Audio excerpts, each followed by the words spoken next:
نبی کریم صلی اللہ علیہ وسلم نے فرمایا، جب تم جنازہ پڑھو تو میت کے لیے خلوص کے ساتھ دعا کرو۔ اللہ جب راضی ہوتا ہے تو سب سے پہلے سجدے کی توفیق دیتا ہے، پھر چاہے وہ سجدہ غم کا ہو یا خوشی کا۔ جب موت کا وقت آ جاتا ہے تو ایک لمحے کی بھی مہلت نہیں ملتی۔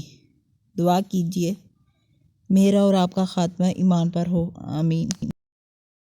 اور جب انسان اللہ کو پانے کی ضد پکڑ لیتا ہے تو اس کے اندر کی تمام ضدیں خود ہی مٹ کر ریزہ ریزہ ہو جاتی ہیں۔ لوگ اس پتھر کو سنبھال کر رکھتے ہیں جس پر اللہ لکھا ہوتا ہے، مگر ایسے کتنے دل توڑ دیتے ہیں جن میں اللہ بستا ہے۔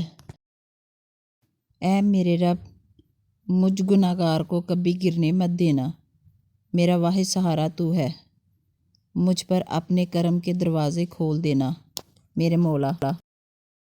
قدرت اتنی پرفیکٹ ہے کہ آپ کے ہر عمل کا بدلہ ضرور لوٹاتی ہے۔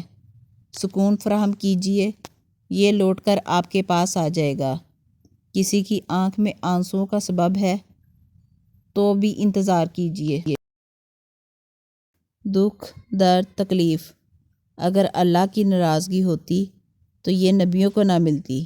یہ نعمت ہے جو اللہ کا راستہ دکھاتی ہے۔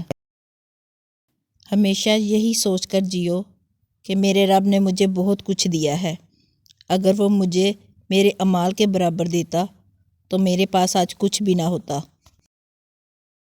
دعائیں اندیکھی ہوتی ہیں لیکن وہ ناممکن چیزوں کو ممکن بنا دیتی ہیں۔ معجزات کرنا اللہ کا کام ہے، ہمارا کام بہت آسان ہے، دعا، یقین اور صبر۔